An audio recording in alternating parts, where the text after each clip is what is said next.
So our office, as you can imagine, we deal with a lot of we deal with a lot of students. Come again? All right, okay. Our office deals with a lot of requests from students on a daily basis, and we do ask our students, why do you come to Malta? Why do you study in Malta? And here we are presenting you with some of the reasons that we hear from the horse's mouth, to put it this way. Malta is an English speaking. One of our official languages, English. We also have our native language, which is Maltese. However, the university, the instruction, the teaching instruction is the language of instruction is English. So all our courses are offered in English. It is affordable when compared to our neighbors and compared to our competitors in the mainland Europe, of course. Malta is a relatively safe country and a welcoming country, so you would feel safe coming to Malta, irrespective of your orientation or of your beliefs or of your faith. I mean, Malta is a very cosmopolitan country these days, so you would be welcome and accepted by everyone around you. And there is, I think it's important to mention also that Malta, we have a strong presence of international community. We have over 25% of our population are international people coming from all over the globe. One of the reasons as well mentioned by students, and this is quite interesting for us because, of course, we are locals and we do not see this, is that Malta is perceived as a city. Malta is a very small country. Is a very small country. We are independent. We are part of the European Union and of the Schengen zone. And since we are a small country, distances are short. We do operate as a state, but we are perhaps the size of a city. And for some of the students, this seems to be a very important selling point. Malta has over 8,000 years of history. So Malta, it's culturally and historically we have a very interesting story. As you can imagine, being in the middle of the Mediterranean, we have been conquered and we have been visited, to put it this way, by multiple nationalities and multiple empires over the years, which of course these have left the influence and the impact on our not just society but also on our history and culture. As you can imagine, this brings with it multiple interesting and attractions, especially Valletta, which is the capital city of Malta. It's a beautiful city, which you can see here on this slide. Which, if you look at the statistics, Valletta is more actually. If you look at what is searched online, it's the top keyword when they search information about Malta. The University of Malta. The University of Malta is a very, very old institution. Our origins traces back to 1592. We started as a Jesuit college in Valletta, the capital city, of course, and we started offering degrees in theology. Of course, that is understandable because it was the Jesuits were running the show at that time, and philosophy. Eventually, Pinto, who was the Grand Master, which is equivalent to the Governor of Malta, the Grand Master of the Knights of St. John, refounded the university in 1769, and we became a state institution. And we are still a state institution since 1769. However, these days our campus is in Msida. We are a full-fledged university. Now we'll go also through briefly through what we offer at our university. However, we kept and we are very proud of our campus in Valletta, the capital city, which is a beautiful building, as you can imagine, dating back to the 1592. As a university, we are a state-funded institution, so we are a public institution, and that, of course, brings with it the way we are governed. I mean, we have the council, which is the administrative arm of the university. Then we have the chancellor, director, which is equivalent to the president of the institution, and which is normally helped by five prorectors, but the number of prorectors depends on the choice of director. And then we have also a Senate. A Senate deals with the academic matters, and the Senate has a very important role when it comes to quality because it is, as a state institution, we have to make sure, we're a self-credit institution, we have to make sure that what we are offering to the students out there is of quality. So quality for us is of utmost importance. We have, as we will see, a vast array of degree of program of studies, and we are a full-fledged universities with a number of faculties, institutes, centers, and schools. Academics, we have a very good, healthy ratio between academics and students. We have over 1,100 academics, most of whom are involved in outreach and in research. And we have about 12,500 students at the university. So as you can see, the ratio is quite healthy. Most of them are involved also in partnering with other institutions. So the University of Malta being in its position in the middle of the Mediterranean, a strategical position. We do have a number of multiple collaborations and partnerships with several other universities. Most particularly are the agreements we have with European universities, so students can go on Erasmus exchange on the mainland Europe. Okay, as I said, as an institution, as a university, we are a full-fledged university. We offer degrees in all the areas that you can think of, with some exceptions, like, for example, we don't offer veterinary, animal doctor profession. However, we do have a very strong medical school. We have dentistry, we have engineering, we have business, of course, humanities, you name it. We also have media. So basically all the areas that are the mainstream areas that are popular with students, you can find them at our universities. Then, of course, we have a number of institutes and centers, and normally institutes and centers, they will be more focused on niche areas of studies, niche disciplines, where they would also be offering, in most of the cases, a master's degree, either by research or taught. Schools, we also have a performing of arts schools. We also have a very important school for PhD students, doctoral school, and a school for students coming in through the foundation path. I mean, we follow the British system in Malta. As you can imagine, we were a British colony for almost 200 years, and that left the education influence on us, and we do follow the British system. So any student coming to University of Malta, they require 13 years of education. If you come from a country where you have 12 years of education, that would mean that you have to go for 1 year to our foundation school.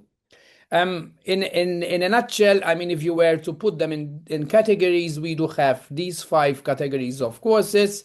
Of course, we do offer courses at all levels, starting from diploma to bachelor, to masters, of course, and PhDs. And it is, I mean, it is something also worth mentioning that our PhD students are increasing year after year. So essentially, these are business, humanities, health and medicine, science and technology, and social sciences. The student population is around 12,800 students. If you also take into consideration the part-time students, because we offer part-time for local mature students who are already working in the industry, and we about 300 graduates every year. It's also noteworthy that we have over the past few years, we have worked hard to make our campus very, very international. And if you take into consideration all the students, excluding the exchange students coming in from Europe on the exchange programs, we have 25% of our student population are international students, meaning that 1 in every 4 of the students is coming from over 95 different countries around the globe. So yes, you can imagine the internationalization of this campus is quite important for us. Um, World rankings. If you look at the world rankings, I will not go into much detail about the world rankings, but if you observe what happened over the past few years, you would realize that the University of Malta has climbed the ladder at a quite rapid pace. I mean, Malta University of Malta, as you can imagine, was on its own here in Malta for a very long period of time, of catering for the needs of the nation. And but when we started receiving requests from several students around the world to study at our university, we started giving importance to the rankings, the importance that the rankings merit. And as you can see, these are a few examples of where we stand as we speak according to the Times Higher Education. Here you have the QS world rankings, where as well we have improved significantly over the past few years. We also now have a specific office which is responsible for the quality assurance of the university and the product that is being offered out there to the students. This is also some other important rankings. So if you see, if, for example, in this case, we also have a Institute for Digital Games, and this also ranks internationally according to these rankings with the top in the world. Again, if you see the research that has been conducted by this particular institute, it is quite impressive that they have produced and published a lot of research in the past years. These are the list of courses. As I said before, we are full-fledged universities. We have a lot of courses in all the areas that you can think of. So both at undergrad and postgrad level. So if you're interested in following one of our courses, here we are trying to facilitate it as much as possible, where you can scan this QR code and you will have access to our courses. This is an idea of our academic calendar. Our academic calendar starts, our academic year starts normally in the first week of October, as you can see here. You have until end of February, end of January, beginning of February as the first semester. The students that will stop for the exams of the first semester, and the academic year resumes in the second semester, which starts in late February, early March. So this is in a nutshell what we offer. And then of course you will have the exams of the second semester end of May, beginning of June. In the first semester, there's always a 2-week break for students who would like to travel back home. And as well, there is a 2-week break. We call it the spring break in the second semester. The advantage of Malta being in the Schengen, if you're traveling to studying in Malta and you're here in Malta with a Schengen visa, you would be able to go to anywhere in Europe. I mean, Malta is very, very well connected to almost all the cities in Europe. So if you jump on a low cost airline, and you can travel practically to any city in Europe at a very low cost. And during these 15 days, I mean, you would have a choice. Either you can stay in Malta, or you can go back home, or you can simply travel around. These are our contact details. We of course are looking forward to take your questions. My colleague will be assisting me to take your questions and respond to your questions. Our application is currently open. Applications can be submitted online. They have to be submitted online. Deadline is fast approaching, but what I would suggest is that if you're coming especially from a non-EU country where a visa is required to enter Malta, it is very, very important that you submit your application as soon as possible so that we start reviewing your application, hopefully leading to an acceptance to come to study at our university, and then that would be followed and where you will be assisted by our international office for your residence permit so that you can come to Malta. Um, Questions, and thank you Yeah. for your time. Yeah. Thank you so much, Mario, for your presentation. Actually, there's a lot of questions, but yeah, that's really amazing that Matt, your colleague already answer online, typing all of the questions there. Maybe Yes, we're we're gonna very do, efficient. yeah. Yeah, we have a lot of questions, like 25, and everything is already answered online. So guys, you can check the link that they already share with you. So maybe because the most questions is asking about the PhD programs. Yeah, Mario, can you elaborate more about the PhD programs opportunities? What is the application deadlines? What is the requirements? Because is there any particular pre-research proposal that they need to prepare? And how about the selection process there? Yes, I mean PhD. So first of all, PhDs are treated differently than the other courses. Why? Because a PhD is mainly, not mainly, I would say 95% of it, it's conducted by research. So you will have four entries. So every 3 months, starting from January and March, then there will be another one in June and another one in September. We have four entries where students they can submit an application. When they submit an application, the application has to be submitted together with a proposal. So a proposal is required. What we normally suggest to anyone interested in in reading for a PhD at our university is that they do contact us on one of these emails that we have provided here on the intadmissions at UM. And we would put you in contact with the faculty that would potentially find you a supervisor. Because for a PhD, as you are aware, you would require a supervisor. So the faculty would be able to identify a potential supervisor who would be in contact with the student to work on a proposal. Once a proposal is a very simple proposal at the very beginning, at the very early stages, is completed, then it would be submitted with the application, and the application will be evaluated by first the admissions office, and then of course by the faculty, and the reply would be communicated to the applicant.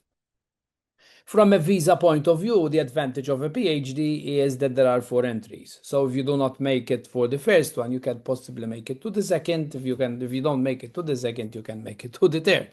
So, and in the meantime, you can still start consulting and speaking to your supervisor via email, etc., etc. I mean, that would be also a possibility, or maybe you can even meet virtually these days. Um, However, what is important is that if you're interested in a PhD, we would need to do what I would refer to as like a triage process where we would need to confirm that you have a proper degree. In the sense, a master's degree in most of the cases would be required to continue your studies at PhD level. And of course, the PhD master's has to be um, coming from a recognized institution, of course, and as well in some of the cases, they might be asking you to take extra study units to make up for some missing elements that you might have for this particular PhD. But in the normal cases, a master's would be required. Yeah, okay. And then the next questions, yeah, many students and also parents asking about the breakdown of the tuition fees, how it the process after they getting admissions, and is there any scholarship that also will give some specific discount for them? So, regarding let's start with the first one. Regarding the tuition fee normally is paid into installments. Actually, when you are accepted, you have to pay an assurance deposit of 1,000 euro. The rest would be paid into installments in the first semester and in the second semester. Some cases, students would prefer also to just make one payment in the beginning of the year. So that is the normal way fees are collected. Now, regarding scholarships, we do offer a number of scholarships to students studying here at PhD or masters by research. And in this case, when we say a scholarship is not the type of scholarships that we might think of, where you will have a maintenance grant, etc., etc. It will be just a fee waiver, where students will be given a discounted will be offered a discounted tuition fee, and the discount is decided based on a number of variables, like for example, whether the student is coming from a disadvantaged country, or whether the student is presenting to university a very important piece of research. These are all taken into consideration, and after the student is interviewed, the combination of all these factors it's taken into consideration, and the student will be either offered, in some cases 100%. It ranges from 100% to say 20% discount on the fee. These are the type of scholarships that, as we speak, this university is offered for people who will be of course, international non-EU students already working in Malta, because we do have a number of people working in Malta these days, and are paying taxes. There is the possibility of course, as well, of a tax rebate, which there is a process where they have to apply for a tax rebate, and normally they will be paid up to 70% back in the form of a tax rebate.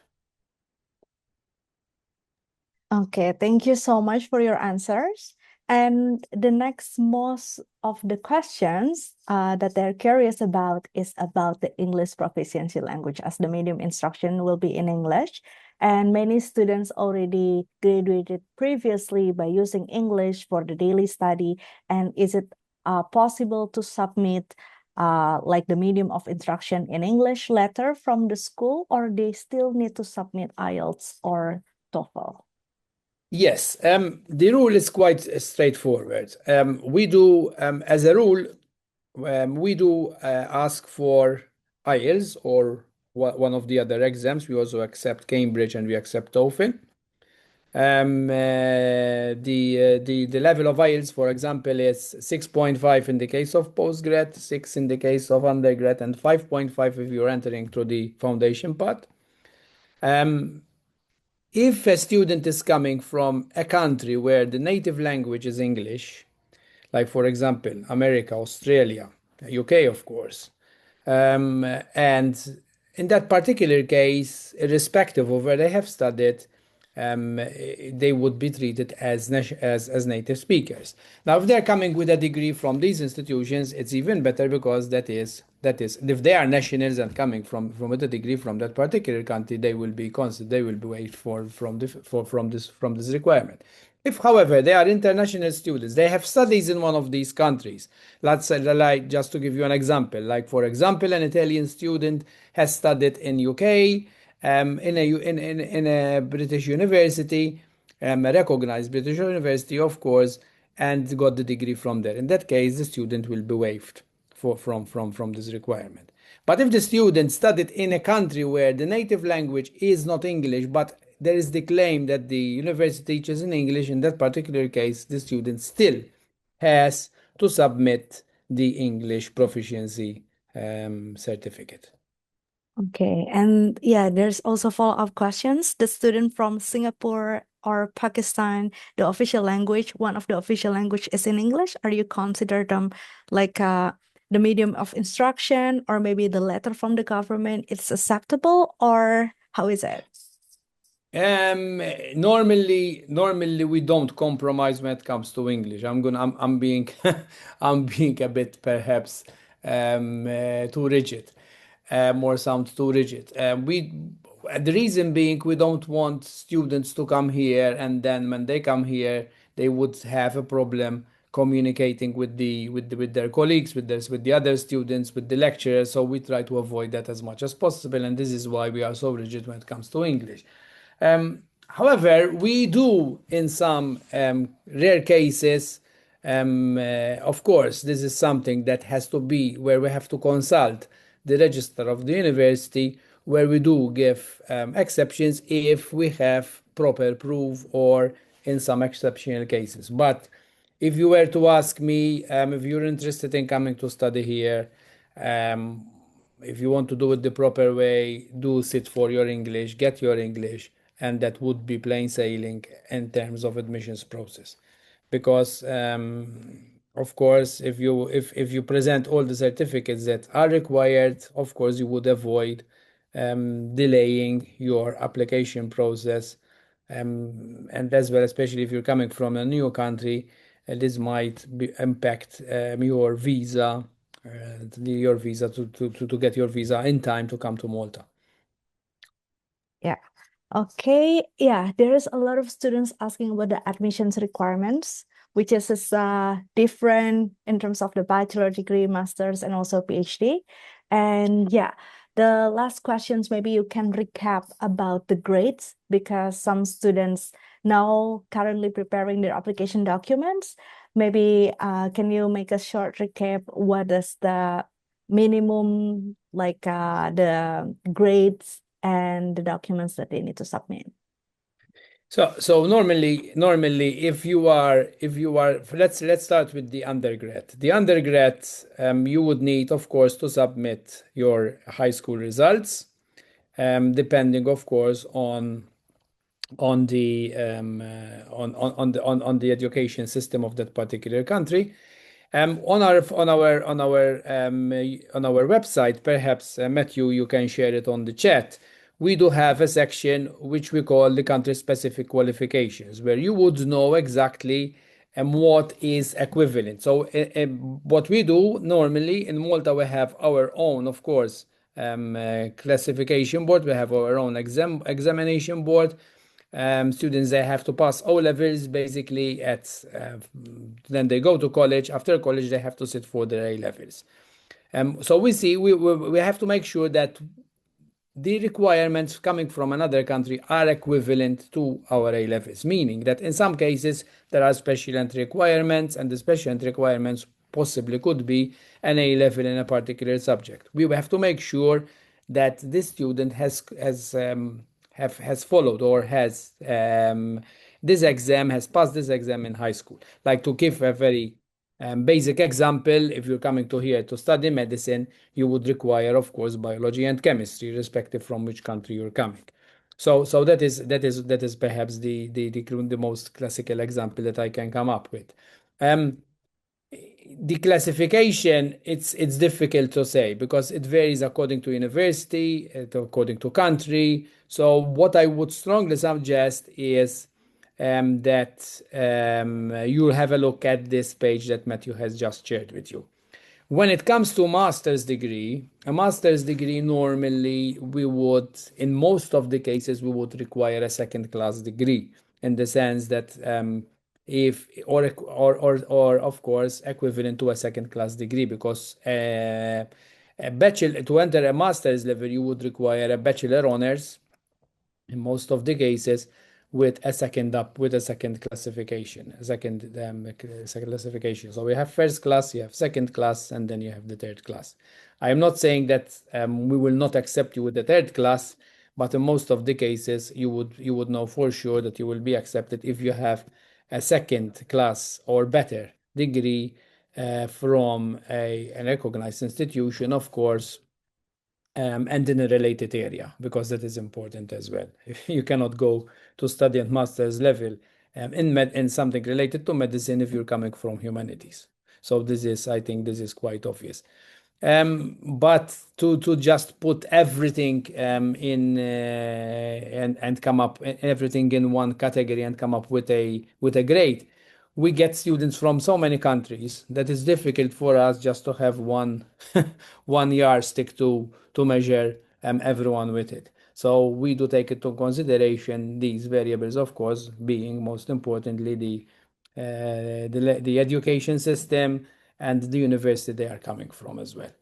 Okay, thank you so much, Mario, for all of your answers. Yeah, that's really a great presentation. And so, guys, if you still have a questions, feel free to contact university directly. They would love to help you and guide you how to apply to the University of Malta. Thank you so much. Have a great day.